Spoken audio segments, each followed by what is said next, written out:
আজকের আলাপ ভিন্ন এবং খুবই ইন্টারেস্টিংও বটে। তো কী সেই আলাপ? সেটা হইতেছে রফিকুল আমিন এবং তার দালাল গোষ্ঠী এই গত এক যুগে কিছু মিথ্যা বয়ান তৈরি করেছে, যেই বয়ানগুলো দিয়ে তারা নিজেদেরকে প্রোটেক্ট করে আর তার যেই প্রতিপক্ষ তাদেরকে ঘায়েল করে। তো সেই বয়ানগুলো নিয়ে মূলত আজকে আমরা আলোচনা করব, খুবই ইন্টারেস্টিং। তবে ওই আলোচনাটুকু আমরা আজকে লাইভের শেষে করব। তার আগে আমরা আমাদের বেসিক যে কাজগুলো আছে সেই বেসিক কাজগুলো আমরা সেরে নিই। যেমন আমাদের বেসিক কাজের একটা গুরুত্বপূর্ণ অংশ হচ্ছে বিনিয়োগকারীদের তথ্য সংগ্রহ করা। সেই কাজগুলো আমরা করছি, আপনারা জানেন। ইতোমধ্যে আমরা 50 জন বিনিয়োগকারীর তথ্য সংগ্রহ করেছি। আজকে আমরা আরও 10 জন বিনিয়োগকারীর তথ্য আমরা আপনাদের সামনে উপস্থাপন করব। তো যেই 50 জন বিনিয়োগকারীর তথ্য আমরা সংগ্রহ করেছি তাদের সম্পর্কে একটা আমরা সামারাইজ করি, আমরা একটু পিছন থেকে ঘুরে আসি। যেমন আমরা এই পর্যন্ত যে 50 জন বিনিয়োগকারীর তথ্য সংগ্রহ করেছি তাদের মধ্যে মাদারীপুর থেকে আছেন ভবদেশ চন্দ্র, রাজপাড়া রাজশাহী থেকে মাইনুর রহমান, শহীদুল ইসলাম আছেন গাজীপুর থেকে, আরিফুর রহমান আছেন মিরপুর ঢাকা থেকে, হাদিস মিয়া আছেন মিরপুর ঢাকা থেকে, মাসুদ উদ্দিন আহমেদ বংশাল ঢাকা, শাহাবুদ্দিন মিরসরাই চট্টগ্রাম, বশির আহমেদ বন্দর নারায়ণগঞ্জ, শাহাদাত হোসেন পেকুয়া কক্সবাজার, সোহাগ মিয়া মতলব নর্থ। এই 10 জন বিনিয়োগকারীর তথ্য আমরা একটি প্রোগ্রামে প্রথমবারের মতো উপস্থাপন করেছিলাম। তো পরবর্তীতে আমরা আরও একটি প্রোগ্রামে আরও 10 জন বিনিয়োগকারীর তথ্য উপস্থাপন করেছিলাম, দ্বিতীয় 10 জন। সেই দ্বিতীয় 10 জন হচ্ছেন বিপ্লু দাস সুনামগঞ্জ থেকে, বেলাল হোসেন নাইম বংশাল ঢাকা থেকে, মঞ্জুর পিয়াস আশকোনা ঢাকা থেকে, রিয়াজ মাহমুদ লক্ষ্মীপুর থেকে, আজিজুর রহমান নোয়াখালী হাতিয়া থেকে, আব্দুর রহিম পারভেজ বাইজিদ থানা চট্টগ্রাম থেকে, রাজীব হোসেন মধুখালী ফরিদপুর থেকে, আবদুল্লাহ আল মিরাজ কাফরুল ঢাকা থেকে, শাকিল হাসান বিবারিয়া থেকে, ইউসুফ আলী প্রধান নারায়ণগঞ্জ থেকে। এই ছিল দ্বিতীয় দফায় আরও 10 জন ব্যক্তির, আরও 10 জন বিনিয়োগকারীর তথ্য। তৃতীয় দফায় আমরা আরও 10 জন বিনিয়োগকারীর তথ্য উপস্থাপন করেছিলাম। ওনারা হচ্ছেন জমশেদ আলী চাঁপাইনবাবগঞ্জ থেকে, বিশ্বজিৎ চন্দ্র দাস বগুড়া থেকে, এ জামাল উদ্দিন চট্টগ্রামের পাহাড়তলি থেকে, আলিক উদ্দিন জয়পুরহাট সদর, দিলওয়ার শিকদার সৌদি আরব থেকে, হুমায়ুন কবির রাজপাড়া রাজশাহী থেকে, এম রাসেল আহমেদ খেতলাল জয়পুরহাট থেকে, আবুল খায়ের সীতাকুণ্ড চট্টগ্রাম থেকে, রফিকুল ইসলাম রাজু শনিরাখড়া ঢাকা থেকে এবং মাজহারুল ইসলাম ধানমন্ডি থেকে। এই ছিল তৃতীয় ফেজে আরও 10 জন বিনিয়োগকারী তথ্য। দেন চতুর্থ ফেজে আমরা আরও 10 জন বিনিয়োগকারীর তথ্য শেয়ার করেছিলাম। জনাব আব্দুল কাদের বাদল সাউথ কোরিয়া থেকে, জনাব জাফর আলম তেজগাঁও ঢাকা থেকে, জনাব অংশুপতি বিশ্বাস পাবনা সদর থেকে, জনাব তারিমুল করিম নাচল থেকে, জনাব বেলাল হোসেন নাইম জনাব বেলাল হোসেন খিলগাঁও থেকে, জনাব জহিরুল ইসলাম বাবলু মিরপুর ঢাকা থেকে, জনাব রতনচন্দ্র দেবনাথ কুমিল্লা থেকে, জনাব মোহাম্মদ ইয়াসিন আলী যাত্রাবাড়ি থেকে ঢাকা, জনাব আব্দুস সালাম সোনাতলা বগুড়া থেকে, জনাব জিলানি আলম মালিবাগ ঢাকা থেকে। এই ছিল চতুর্থ ফেজে আরও 10 জন বিনিয়োগকারীর তথ্য। দেন পঞ্চম ফেজে আমরা আরও 10 জন বিনিয়োগকারীর তথ্য আপনাদের সাথে শেয়ার করেছিলাম। ওনারা হচ্ছেন পিন্টু মজুমদার ফেনী থেকে, মোহাম্মদ কামরুল হাসান চৌগাছা থেকে, মোহাম্মদ আখতারুজ্জামান মগবাজার থেকে, তন্ময় হালদার কাউখালী পিরোজপুর থেকে, সৈয়দ নাকিবুল হক বিবারিয়া থেকে, নিয়ামুল কবির রঞ্জু বগুড়া থেকে, শরীফ হোসেন মহাখালী ঢাকা থেকে, মোহাম্মদ লাবলু হোসেন ফকিরাপুল ঢাকা থেকে, শফিউল ইসলাম গুলশান ঢাকা থেকে এবং ইশফাক আহমেদ সিলেটের আম্বরখানা থেকে। এই 5টি ফেজে আমরা 50 জন বিনিয়োগকারীর তথ্য আমরা আপনাদের সামনে উপস্থাপন করেছিলাম। আমরা আজকে আরও 10 জন বিনিয়োগকারীর তথ্য আপনাদের সামনে উপস্থাপন করব। তারপর সেই ইন্টারেস্টিং বিষয়টা নিয়ে আলোচনায় যাব, যে ইন্টারেস্টিং বিষয়টা আমি শুরুতেই বলেছিলাম। আজকে যে 10 জন বিনিয়োগকারী, এই 10 জন বিনিয়োগকারী যারা, তাদের তথ্য উপস্থাপন করছি। উনি এর ভিতরে একজন হচ্ছেন, প্রথমেই যিনি আছেন জনাব রাজু খান ঢাকার ফকিরাপুল থেকে। উনি ট্রি প্ল্যান্টেশনে বিনিয়োগ করেছেন 20,000 টাকা। মাল্টিপারপাসে অবশ্য ওনার কোনো বিনিয়োগ নেই। মাঠ পর্যায়ে উনি প্রচণ্ড অর্থ ফেরতের চাপে আছেন। বিনিয়োগকারীরা প্রায় সময় ওনাকে অর্থের জন্য প্রেশার দিচ্ছে। তো এই কারণেই বিনিয়োগকারী হিসেবে বর্তমান পরিচালনা পর্ষদের কাছে ওনার চাওয়া হচ্ছে উনি বিনিয়োগের টাকা ফেরত চান এবং যত দ্রুত সম্ভব কোম্পানি চালু হোক, এটা হচ্ছে ওনার চাওয়া। আজকের প্রোগ্রামের যিনি দ্বিতীয় বিনিয়োগকারী, যার তথ্য আমরা দিব, উনি হচ্ছেন জনাব সুজন আহমেদ, দুবাই থেকে। উনি এখন দুবাই অবস্থান করছেন। একসময় উনি চাঁপাইনবাবগঞ্জে ছিলেন, এখন জীবন জীবিকার তাগিদে উনি এখন দুবাইয়ে অবস্থান করছেন। জনাব সুজন আহমেদ, উনি ট্রি প্ল্যান্টেশনে বিনিয়োগ করেছেন 20,000 টাকা। মাল্টিপারপাসে ওনার বিনিয়োগ আছে 1,30,000 টাকা এবং এই পর্যন্ত উনি মাঠ পর্যায়ে 30,000 টাকা ফেরত দিয়েছেন। এবং ওনার চাওয়া যেটা, যে ডেস্টিনিতে যারা দুর্নীতি করেছে তাদেরকে আইনের আওতায় আনা হোক এবং দ্রুততম সময়ে কোম্পানি চালু করা হোক, এটি হচ্ছে ওনার চাওয়া। দেন আমরা পরবর্তী বক্তব্যে চলে যাব। পরবর্তী পয়েন্টে আছেন যিনি আমাদের আজকের তৃতীয় বিনিয়োগকারী, জনাব জিয়াউল হক, সুনামগঞ্জ থেকে। উনি ট্রি প্ল্যান্টেশনে ইনভেস্ট করেছেন 12 লাখ টাকা, হিউজ অ্যামাউন্ট। মাল্টিপারপাসেও ওনার হিউজ অ্যামাউন্ট, মাল্টিপারপাসে ওনার বিনিয়োগ আছে 3 লক্ষ টাকা এবং মাঠ পর্যায়ে উনি এই পর্যন্ত 5 লক্ষ টাকা ফেরত দিয়েছেন। এবং ওনার চাওয়া বিনিয়োগের ফেরত দেওয়া হোক এবং অ্যাটলিস্ট মূল টাকা হলেও যেন বিনিয়োগটা ফেরত দেওয়া হয় এবং যত দ্রুত সম্ভব দেওয়া হয়, কারণ উনি একজন হিউজ বিনিয়োগকারী। আজকের প্রোগ্রামে চতুর্থ বিনিয়োগকারীর তথ্য আমরা উপস্থাপন করছি। উনি হচ্ছেন জনাব মফিজুল ইসলাম দিলদার। উনি ট্রি প্ল্যান্টেশনে বিনিয়োগ করেছেন 15,000 টাকা। মাল্টিপারপাসে ওনার বিনিয়োগ আছে 50,000 টাকা এবং মাঠ পর্যায়ে এই পর্যন্ত উনি 5,000 টাকা ফেরত দিয়েছেন। আর ওনার একটাই চাওয়া, বিনিয়োগের টাকা উনি ফেরত চান। দেন আজকের প্রোগ্রামের যিনি পঞ্চম বিনিয়োগকারী, তার তথ্য আমরা উপস্থাপন করছি। উনি হচ্ছেন জনাব KM মনিরুজ্জামান, মানিকগঞ্জ থেকে। উনি ট্রি প্ল্যান্টেশনে বিনিয়োগ করেছেন 1 লক্ষ টাকা। DMCSL-এ ওনার বিনিয়োগ আছে 10 লক্ষ টাকা, হিউজ অ্যামাউন্ট কিন্তু। এবং মাঠ পর্যায়ে এই পর্যন্ত কারো কোনো টাকা ওনার ফেরত দিতে হয়নি, তবে প্রচণ্ড চাপে আছেন এবং প্রতি মুহূর্তে মানুষজন তাকে প্রেশার দিচ্ছে অর্থ ফেরতের জন্য। এবং ওনার চাওয়া যে যত দ্রুত সম্ভব এই বিনিয়োগের টাকা যেন ফেরতের ব্যবস্থা করা হয়।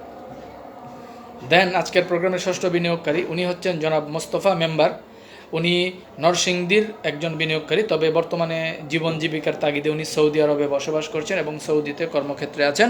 উনি ট্রি প্ল্যান্টেশনে হিউজ ইনভেস্টমেন্ট করেছেন 10 লক্ষ টাকা এবং মাল্টিপারপাসে ওনারও হিউজ ইনভেস্টমেন্ট আছে 3 লাখ টাকা এবং মাঠ পর্যায়ে টাকা ফেরত কারো দিতে না হলেও প্রচণ্ড চাপে আছেন এবং ওনার একটাই চাওয়া, টাকা ফেরত চান উনি। এ পর্যায়ে যাচ্ছি আমাদের আজকের প্রোগ্রামের সপ্তম বিনিয়োগকারীর তথ্য উপস্থাপনে। আজকের প্রোগ্রামের যিনি সপ্তম বিনিয়োগকারী, উনি হচ্ছেন জনাব আনোয়ার হোসেন মৃধা, একজন গোল্ড এক্সিকিউটিভ। উনি ট্রি প্ল্যান্টেশনে 15,000 টাকা ইনভেস্ট করেছেন।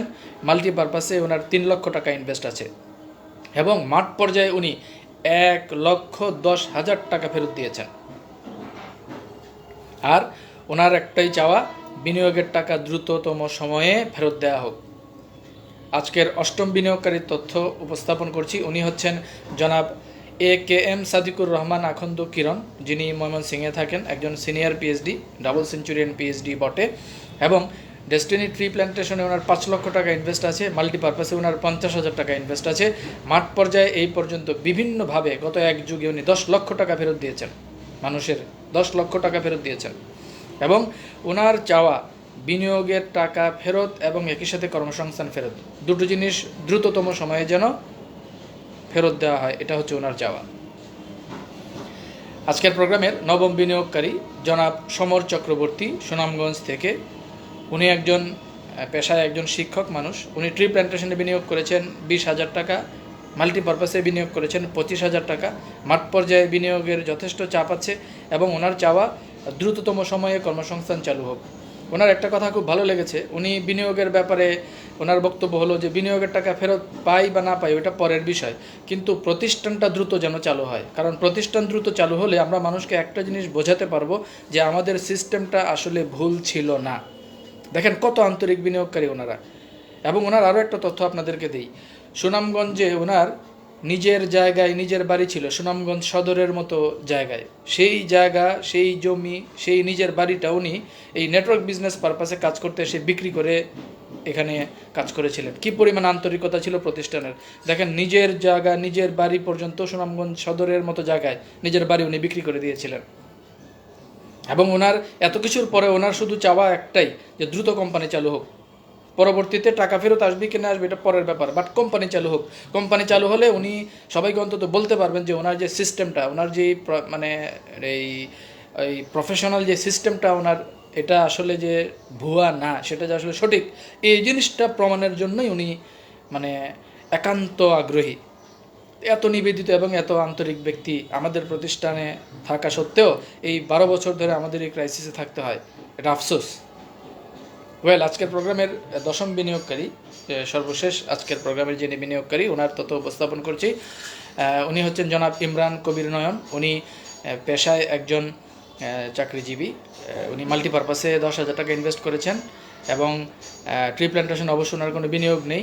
তবে মাঠ পর্যায়ে উনি 1 লক্ষ টাকা ফেরত দিয়েছেন বিভিন্নভাবে, কারণ উনি অনেক আত্মীয় স্বজন অনেকের কাছে বিনিয়োগ করিয়েছিলেন, তাদের টাকা ওনাকে ফেরত দিতে হয়েছে এবং মাঠ পর্যায়ে ওনাকে 1 লক্ষ টাকা এই পর্যন্ত ফেরত দিতে হয়েছে। ওনার একটাই চাওয়া, দ্রুত ব্যবসা চালু হোক এবং কোম্পানির কর্মসংস্থান ফেরতের পাশাপাশি বিনিয়োগের টাকা দ্রুততম সময়ে ফেরত দেওয়া হোক। তো এই ছিল মূলত আজকের প্রোগ্রামের প্রথম ধাপে 10 জন বিনিয়োগকারীর তথ্য। আমরা প্রথমে 50 জন বিনিয়োগকারীর তথ্য উপস্থাপন করলাম, যে 5টা ফেজে আমরা 50 জন বিনিয়োগকারীর তথ্য আপনাদের সাথে শেয়ার করেছিলাম। দেন আজকের প্রোগ্রামে আমরা আরও 10 জন বিনিয়োগকারীর তথ্য শেয়ার করলাম। সেই হিসেবে বর্তমানে আমাদের বিনিয়োগকারীদের তথ্য সংগ্রহের পরিমাণ হচ্ছে 60 জন, 60 ইনভেস্টর। আমাদের লক্ষ্যমাত্রা আমি আপনাদেরকে আগেই বলেছি, এই ডেস্টিনি মুভমেন্ট কর্মসূচির মাধ্যমে আমাদের লক্ষ্যমাত্রা হচ্ছে আমরা 1000 বিনিয়োগকারীর তথ্য সংগ্রহ করব এবং এই 1000 বিনিয়োগকারীর তথ্য সংগ্রহ করে সেই তথ্যগুলো আলিস সেন্টারে ডেস্টিনির যেই বিনিয়োগকারী বা ডিস্ট্রিবিউটরদের সংগঠন, তাহাদের সহযোগিতায়, ডিস্ট্রিবিউটরদের যে সংগঠন তাদের সহযোগিতায় আমরা মালিক পক্ষের কাছে এই তথ্যগুলো পৌঁছে দিব এবং আমাদের বিনিয়োগকারীদের সার্বিক পরিস্থিতি মালিক পক্ষের কাছে যেন আমরা তুলে ধরতে পারি, সেই লক্ষ্যেই আমাদের মূলত এই কার্যক্রম, যাতে মালিক পক্ষ, বর্তমান পরিচালনা পর্ষদ এই বর্তমানে বিনিয়োগকারীদের কি অবস্থা সেটা বুঝতে পারেন এবং সেই অনুপাতে আরও দ্রুততম সময়ে সমস্যা সমাধানের জন্য যেন কাজ করতে পারেন। আমাদের লক্ষ্য এটাই, মানে মালিক পক্ষের সাথে বিনিয়োগকারীদের একটা সেতু বন্ধন তৈরি করে দেওয়াটাই আমাদের এই কর্মসূচির মূল লক্ষ্য। এনিওয়ে, এবার আসেন আমরা আমাদের আজকের পরবর্তী পয়েন্টে চলে যায়। খুবই ইন্টারেস্টিং পয়েন্ট কিটা, যেটা বলেছিলাম যে রফিকুল আমিন এবং তার দালাল গোষ্ঠী গত এক যুগে এমন কিছু মিথ্যা বয়ান, ভুল বয়ান তৈরি করেছে, যেই বয়ানগুলো দিয়ে তারা নিজেদেরকে রক্ষা করে, এগুলোকে ঢাল হিসেবে ব্যবহার করে, আর এই বয়ানগুলো দিয়ে বিপরীতে তার প্রতিপক্ষকে ঘায়েল করার চেষ্টা করে। কি সেই বয়ানগুলো, আসেন এখন আমরা দেখি। দেখেন, রফিকুল আমিনের দালালদের একটা বয়ান আছে, কি যে সরকার ডেস্টিনিকে ব্যবসা করতে দিতে চায় না, বলে না এটা? আচ্ছা, সরকার কি আসলে ডেস্টিনিকে ব্যবসা করতে দিতে চায় না? আসেন একটু দেখি। 2012 সালে ক্রাইসিস শুরু হওয়ার পর সরকার কি ডেস্টিনির ট্রেড লাইসেন্সকে কি বাতিল করছে? চাইলে বাতিল করে দিতে পারতো না? পারতো। বাতিল করছে? করে নাই। যেমনে ছিল সেভাবেই আছে, জাস্ট ট্রেড লাইসেন্স রিনিউ করে নাই, মালিক পক্ষরাই রিনিউ করে নাই। তাহলে যেই ট্রেড লাইসেন্স ছিল সেই ট্রেড লাইসেন্স তো 12 সালেই ছিল, 13, 14, 15 সালে সবসময় ছিল। সরকার যদি ডেস্টিনিকে ব্যবসা করতে দিতে না চাইতো তাহলে শুরুতেই তো ট্রেড লাইসেন্সকে অবৈধ ঘোষণা করে দিত। সেটা সরকার করছে? করে নাই। আরেকটা বিষয়, ডেস্টিনির RJSCর নিবন্ধন সরকার বাতিল করছে 12 সালের পরে? বাতিল করে নাই। RJSC আপনারা রিনিউ করে, মানে ডেস্টিনির মালিক পক্ষ RJSC নিবন্ধন করে, রিনিউ করে নাই, আপডেট করে নাই, তো যেভাবে ছিল সেভাবেই পড়েছিল। সরকার তো RJSC চাইলে বাতিল করতে পারতো না? পারতো। তাহলে সরকার যদি ডেস্টিনির ব্যবসা বন্ধ করতে চাইতোই তাহলে তো ওই ট্রেড লাইসেন্স আর RJSC ঘোষণা দিয়ে অবৈধ ঘোষণা করে দিত। সেটা করছে? করে নাই। ইভেন সরকার চাইলে এখনও করতে পারে, করছে? করে নাই। বরং কোর্টের মাধ্যমে একটা ভোট করে দিছে। তাইলে ডেস্টিনিকে ব্যবসা সরকার করতে দিতে চায় নাই, এই কথাটাই আসলে ভুয়া এবং মিথ্যা। মূলত 12 সালের পরে পরিকল্পিতভাবে এই প্রতিষ্ঠানের কোনো কার্যক্রম পরিচালনা না করে এটাকে স্থগিত করে রেখেছে রফিকুল আমিন নিজে, আর এই দোষটা চাপিয়েছে উনি সরকারের দিকে। আবার বিভিন্নভাবে এই 45 লক্ষ মানুষকে উনি ভুল মেসেজ দিয়েছে যে সরকার ডেস্টিনিকে ব্যবসা করতে দিতে চায় না, আবার এই কথা বলে এই বিশাল বিনিয়োগকারী গোষ্ঠীকে সরকারের বিরুদ্ধে খেপায় তুলছে। আসলে ওনারাই মালিক পক্ষের দ্বন্দ্বের কারণেই ওনারা নিজেদের মানে নিজস্ব ইন্টারনাল প্রবলেমের কারণে প্রতিষ্ঠানের কোনো কার্যক্রম পরিচালনা না করে সব কিছু স্টপ করে স্থগিত করে রেখেছে নিজেরা। অথচ ৪৫ লক্ষ মানুষকে ভুল মেসেজ দিয়েছে যে রাষ্ট্র নাকি এটা বন্ধ করে রাখছে। তার মানে এর মাধ্যমে উনি এই ৪৫ লক্ষ মানুষকে রাষ্ট্রের বিরুদ্ধে লাগাই দিছে। আমি তো বলবো এটার মাধ্যমে উনি রাষ্ট্রদ্রোহিতার মতো অপরাধ করছে। সরকার যে এখনও এই ব্যাপারে মানে উদার, এটাই তো তার শুকরিয়া আদায় করা উচিত। অতএব ডেস্টিনিকে সরকার ব্যবসা করতে দিতে চায় না, এই কথাটাই সম্পূর্ণ ভুয়া। মূলত এটা হলো রফিকুল আমিন আর তার দালাল গোষ্ঠীর পিঠ বাঁচানোর একটা ঢাল মাত্র, যাতে করে কেউ এই কথাটা বলতে না পারে যে আপনারা বন্ধ করে রাখছেন কেন। ওই তারা এটা দোষ চাপাই দিছে কার উপরে? সরকারের উপরে। বুঝতে পেরেছেন? দেখেন, এবার দ্বিতীয় পয়েন্টে আসি। কেন এটা আসলে সরকার ডেস্টিনি ব্যবসা বন্ধ করতে চায় না, তার আরও একটা প্রমাণ। 13 সালে প্রশাসক দিতে চাইছিল না? তো তখন তো আপনারাই আবেগের ঠেলায় বলছেন না আমরা প্রশাসক চাই না, আমরা প্রশাসক চাই না। 13 সালে প্রশাসক বসানোতে বিনিয়োগকারী হিসেবে রাজি হইলে ততদিন 13 সালে এই ডেস্টিনি চালু হয়ে যেত। তো এখন যে নতুন বোর্ডে সরকারি লোকরা আসছে, এরা কি প্রশাসকই তো এক ধরনের। তো যে গাধা ঘোলা করে পানি খাইলো আর কি। 13 সালে 14 সালে প্রশাসক চান নাই, তো এখন কি হয়েছে? সরকার চায় না এই কথাটাই ভুল। সরকার ডেস্টিনি চালু করতে চায় না এই কথাটাই ভুল। এটা হলো রফিকুল আমিনের একটা ভুয়া বয়ান, যেটা দিয়ে উনি নিজেকে সেভ করে রাখছে এতদিন, এবং এটা ওনার দালাল গোষ্ঠীকে দিয়ে উনি প্রচার করছে।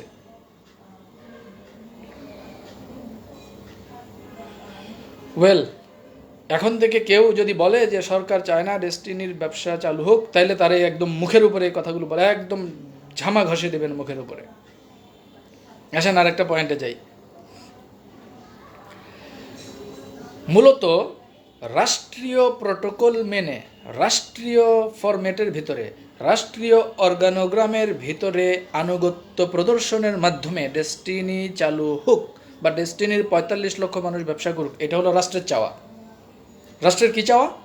রাষ্ট্রের চাওয়া যে এই যে ৪৫ লক্ষ মানুষ, এই ৪৫ লক্ষ মানুষ রাষ্ট্রের আনুগত্য মেনে ব্যবসা করুক। আর আপনারা কি বলেন? আপনারা রফিকুল আমিনের আনুগত্য মাইনা ব্যবসা করতে চান। তো রফিকুল আমিনের আনুগত্য মাইনা ব্যবসা করতে চাইলে তো হবে না, এখন রাষ্ট্রের আনুগত্য মাইনা ব্যবসা করতে হবে। মানে এই ধরনের কাজগুলো করে আপনারা তো রফিকুল আমিনকে রাষ্ট্রের বরাবর দাঁড় করাই দিয়া রফিকুল আমিনের আজকের এই দুর্গতির জন্য তারাই দালাল গোষ্ঠী তো দেয়, অনেকাংশেই দেয়। আপনি তো রাষ্ট্রের ফরম্যাটের বাইরে যেতে পারবেন না। রাষ্ট্র চাইতেছে রাষ্ট্রীয় অর্গানোগ্রামের আন্ডারে থেকে আপনি কাজ করেন, আর আপনি রফিকুল আমিনের আন্ডারে, রফিকুল আমিনের তলে ঢুকতে চাইতেছেন।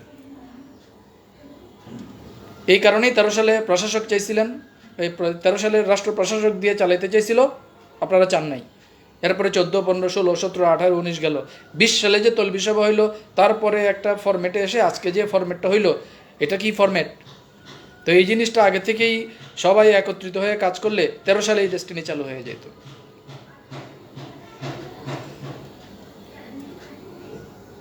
অতএব ওই রাষ্ট্র যেটা চায় সেটা করেন। রাষ্ট্র চায় এই ৪৫ লক্ষ মানুষ রাষ্ট্রের অনুগত থেকে ব্যবসা করুক।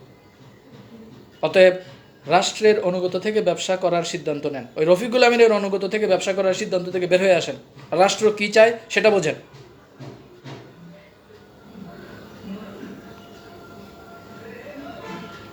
রাষ্ট্র এমনি ভোট করে দেয় নাই, রাষ্ট্র ভোট করে দিছে এই 45 লাখ পিপলের কার্যক্রমটাকে স্বাভাবিক করার জন্যই রাষ্ট্র এটা ভোট করে দিছে। তবে হ্যাঁ, রাষ্ট্র এখন এটা এখন একটা রাষ্ট্রীয় ইস্যু হয়ে গেছে। রাষ্ট্র এখন এইটাকে ইন্ডিভিজুয়ালি কারো হাতে দিবে না, এটা মাথায় রেখেন। মানে রাষ্ট্রীয় সিদ্ধান্ত মোতাবেকই ডেস্টিনিকে কাজ করতে হবে, এটা এখন একটা রাষ্ট্রীয় ইস্যু। কখনোই রাষ্ট্র এটা ইন্ডিভিজুয়ালি পুরোপুরি ছেড়ে দিয়ে একদম ডেস্টিনির মালিক পক্ষের হাতে আর ছেড়ে দিবে না, এটা নিশ্চিত থাকেন। হয় রাষ্ট্রীয় ফরম্যাটে রাষ্ট্রীয় নেতৃত্ব মেনে রাষ্ট্রের মনিটরিংয়ের ভিতরে আপনাকে বা আপনাদেরকে ব্যবসা করতে হবে, আর না তো এভাবে সারা জীবন বসেই থাকতে হবে। এটা বিশ্বাস করেন বা না করেন, এটাই সত্য।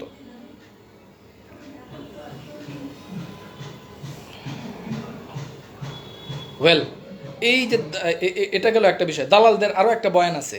কি সেই বয়ান যে এতদিন রফিকুল আমিনকে আপনারা গুরু মানছেন, তাহলে এখন কেন সমালোচনা করেন? আচ্ছা আসেন একটা উদাহরণ দেই। ধরেন আপনার বাপ 40 বছর পর্যন্ত হেভি ভালো আছিল, পাক্কা মুন্সি, 5 ওয়াক্ত নামাজ পড়তো, রোজা রাখতো, একেবারে দাড়ি টুপিওয়ালা মুন্সি। 41তম বছরে আইসা উনি মদ খাওয়া শুরু করছে, আর আপনার মারে রাত্রেবেলা এসে পিটানি শুরু করছে। প্রতিদিন মদ খায় আর মারে এসে পিটায়। তো 40 বছর যে আপনার বাপ ভালো আছিল, এই 41তম বছরে এসে তার আপনার বাপের এই আকাম কুকামের কারণে আপনি কি তার বিরোধিতা করবেন না? নাকি বলবেন যে না 40 বছর উনি ভালো ছিল, থাক চুপ থাকি? করবেন এটা? করবেন না। তাহলে যতদিন পর্যন্ত রফিকুল আমিনের এই কুকীর্তি দুর্নীতি সম্পর্কে আমাদের ধারণা ছিল না, ততদিন পর্যন্ত বিনিয়োগকারী হিসেবে আমরা কথা বলি নাই। কিন্তু যখন আমাদের কাছে সব কিছু পরিষ্কার হয়ে গেছে, অনেকগুলো দুর্নীতির বিষয় আমরা জানতে পেরেছি, তখন আমরা এটা নিয়ে কথা বলেছি। That's it. তো আরেকটা বিষয়, রফিকুল আমিনকে গুরু আসলে কেউই মানে নাই, গুরু মানছে সিস্টেমটাকে।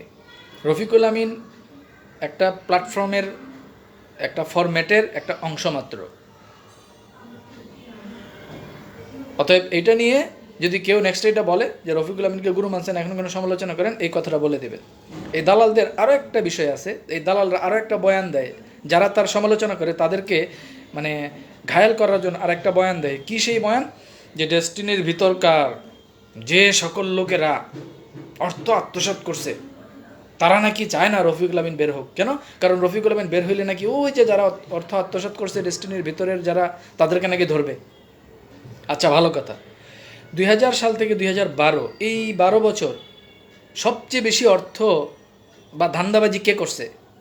রফিকুল আমিনই তো করছে, বাকিরা না একটু কম করছে। আর আমরা যারা 12 সালের আগ পর্যন্ত আমরা বিনিয়োগকারী, আমরা তো কোনো মালিক পক্ষের কেউই না। তাহলে আমরা কি 2000 থেকে 2012 পর্যন্ত কোনো ধান্দাবাজি করার সুযোগ পাইছি বা আমরা ধান্দাবাজি করছি? না, আমাদের তো সেই সুযোগই নাই। তাহলে 2000 থেকে 2012 পর্যন্ত ধান্দাবাজি তো রফিকুল আমিনই বেশি করছে। তাহলে আবার রফিকুল আমিন বের হইলে যে ধান্দাবাজি করছে তারা ধরবে, কারা ধরবে? আবার আসেন 12-র পরে আসি, 12 থেকে 12 24, এই যে এক যুগ। এবার তাদের যে কথা, তারা বলে এই এক যুগে যারা অর্থ আত্মসাৎ করছে এরা চায় না রফিকুল আমিন বের হোক। আমরা নাকি চাই না রফিকুল আমিন বের হোক। কেন? কারণ রফিকুল আমিন বের হইলে আইসা আমাদের ধরবে। আচ্ছা বলেন তো, আমাদের এসে কি ধরবে রফিকুল আমিন? 12-র পর থেকে প্রজেক্ট 100+ মাধ্যমে 13-14 সালের দিকে 100 করে টাকা কালেকশন করা শুরু করে কে? আমি আপনি করছি আর রফিকুল আমিন কালেকশন করছে? তারপরে কোষে আর কে তুলছে? ডিটুকে অ্যাসোসিয়েটসের টাকা টুকা ধান্দাবাজি কে করছে? স্বপ্ন শহরের মাধ্যমে প্রজেক্টের টাকা, ভুয়া প্রজেক্টের টাকা কে তুলছে? স্বপ্ন শহরের যে টাকা যে তুলছিল, ওই যে ডুপ্লেক্স ট্রিপ্লেক্স হ্যান ত্যান অনেক বড় হাউজিং করবে, কেউ হাউজিং কিছু পাইছে এগুলো? তো এই যে টাকাগুলো কে তুলছে? সুপার ইয়রের মাধ্যমে 100 টাকায় 1800 টাকার যে ধান্দাবাজি, ভুয়া তথ্যের মাধ্যমে এই টাকাগুলো কে তুলছে? তো 12 থেকে 12, 24 এই এক যুগে সব টাকা তো রফিকুল আমিনই তুলছে। তার মানে দেখেন 2000 থেকে 2012 ধান্দাবাজি উনিই করছে, আবার 12 থেকে 24 টাকা টোকা তো সেই তুলছে। তাইলে আবার এই বয়ান কেন দেয় যে যারা এই এক যুগে আত্মসাৎ করছে তারা চায় না রফিকুল আমিন বের হোক, কারণ রফিকুল আমিন বের হইলেই নাকি তাদেরকে ধরবে? আরে বেটা, আত্মসাৎ বা টাকা পয়সা ধান্দাবাজি সব উনিই করছে, তা বাকিদের কারা এসে ধরবে? তাহলে এটা একটা ভুয়া কথা না? এইগুলো হলো মূলত তার বয়ানের এক ধরনের মানে পরিকল্পিত অংশ। আর একটা জিনিস মনে রাখবেন, রফিকুল আমিনের যে দালাল, এগুলো তো বেকুব, মাথায় ঘিলু নাই, মূর্খ, অযোগ্য, অপদার্থ, এগুলোর মাথায় কিন্তু কোনো ঘিলু নাই। এগুলোর যে ওই তার গুরু যাই বলে, তাদের গুরু যাই বলে তাই করে। তো এই যে পয়েন্টগুলো, এই পয়েন্টগুলো কিন্তু আসলে দালালদের মাথা থেকে আসে নাই। এই পয়েন্টগুলো কার মাথা থেকে আসছে? মূলত এই পয়েন্টগুলো রফিকুল আমিন শিখাই দেয় তার দালালদেরকে, এবং এটা মাঠে প্রচার করে। এটা দিয়ে সে নিজে সেভ হয় আর তার প্রতিপক্ষকে ঘায়েল করে।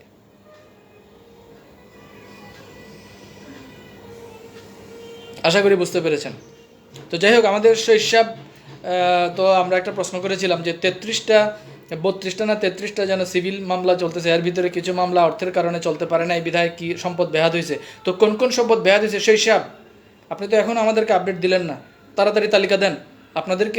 আপনাকে কোন কোন সম্পদ ব্যাহাত হয়েছে আপনাকে এর তালিকা দিতে হবে, এটা আপনি বলছেন, আপনার নিজের মুখে বলছেন। অতএব কোন কোন সম্পদ ব্যাহাত হয়েছে এটার তালিকা আপনাকে দিতে হবে। তালিকা দিয়েন, তালিকার জন্য তালিকা রেডি করেন, কোন কোন সম্পদ ব্যাহাত হয়েছে, আমরা বিনিয়োগকারী এটা জানতে চাই। আর মনীষ সাহেব, আপনার কোনো খবর তো নাই, আপনি তো গত লাইভ আপনি একটা মানে সর্বশেষ লাইভে বলছিলেন যে নেক্সট লাইভে আমাদের ট্রেড লাইসেন্সের ব্যাপারে একটা আপডেট দিবেন, ট্রেড লাইসেন্সের ব্যাপারে কথা বলবেন। কই, আপনি তো আর লাইভে আসলেন না।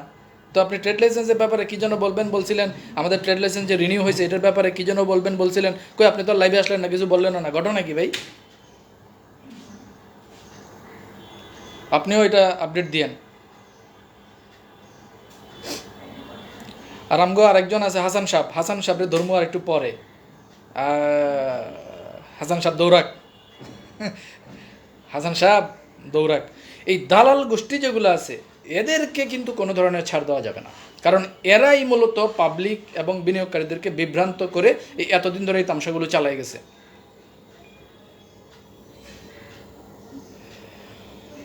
ওয়েল, আমরা আমাদের আলোচনার শেষ দিকে চলে আসছি।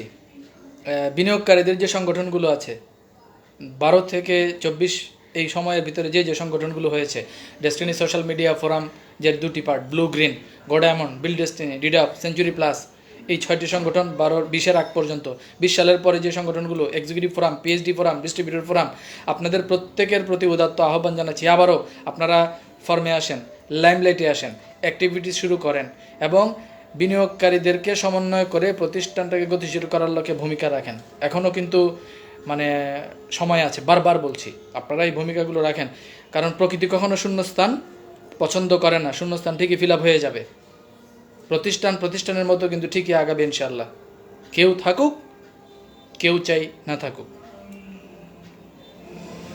আর এই বিনিয়োগকারী হিসেবে আপনারা যারা আছেন আপনাদেরকে বলবো যে চোখ কান খোলা রেখে কনসার্ন থাকেন, নিজেদের বিষয়গুলোকে, সব কাজ, নিজেদের কর্ম, নিজেদের ব্যবসা, চাকরি সব কিছু ঠিকঠাক রেখে যতটুকু সময় পান, যখনই ফ্রি থাকেন আলিস সেন্টারে এসে নিজে এসে পরিস্থিতি পর্যালোচনা করবেন এবং পরিস্থিতি অবজারভেশন করবেন, দেখে যাবেন। আর নতুন বোর্ড, রাষ্ট্রীয়ভাবে স্বীকৃতিপ্রাপ্ত যেই বোর্ডের অথরিটি রাষ্ট্র, সেই বোর্ডকে সহযোগিতা করেন। এবং আমরা আশা করছি আর্লি সপ্তাহখানেকের এই সপ্তাহে আমরা আশা করছি একটা বোর্ড মিটিং হবে ইনশাআল্লাহ। এই বোর্ড মিটিংয়ের মাধ্যমে হয়তো বা আরও বেশ কিছু আপডেট এবং আরও বেশ কিছু ইতিবাচক মেসেজ আমরা পাবো, যেটা ডেস্টিনির জন্য অত্যন্ত ইতিবাচক এবং পজিটিভ হবে। তো সবাই ভালো থাকেন, সবাই সুস্থ থাকেন। আজকে এই পর্যন্তই। শুধু শেষ একটা কথা বলবো যে শুধু আমাদেরকে সচেতন থাকতে হবে, কনসার্ন থাকতে হবে। কারোর উপর ভরসা করার দরকার নাই, কোনো ব্যানারের উপর ভরসা করার দরকার নেই, কোনো কিছুর উপরেই ভরসা করার দরকার নেই। ভরসা রাখেন নিজের উপরে এবং নিজের মতো করেই তথ্য সংগ্রহ করে নিজেকে আপডেট রাখুন এবং নতুন বোর্ডের কার্যক্রমকে গতিশীল করার লক্ষ্যে বিনিয়োগকারী হিসেবে যার অবস্থান থেকে যতটুকু ভূমিকা রাখার আছে ভূমিকাটা রাখুন। That's it. তো যাই হোক, আমরা আমাদের শৈশবের আপডেটের অপেক্ষায় থাকলাম, তারপরে আমাদের মনীষ সাহেব ওনারও আপডেটের অপেক্ষায় থাকলাম। সেই আপডেট আশা করি আপনারা দিবেন। 32টা মামলা পরিচালনা করতে যেয়ে কোন সম্পদগুলো ব্যাহত হয়েছে অর্থের অভাবে মামলা পরিচালনা করতে না পারায়, সেই তালিকাগুলো দ্রুত দিবেন। আর মনীষ সাহেব, ট্রেড লাইসেন্সের ব্যাপারে আপনি একজন বিনিয়োগকারী, ট্রেড লাইসেন্সের ব্যাপারে আপনি এই বোর্ডের একজন পরিচালক হিসেবে আপনার কি পারসেপশন সেটা একটু আমাদের সাথে শেয়ার করবেন, আমরা একটু জানতে চাই। তো সবাই ভালো থাকবেন, সবাই সুস্থ থাকবেন। নেক্সট লাইভে আবারও দেখা হবে। আসসালামু আলাইকুম।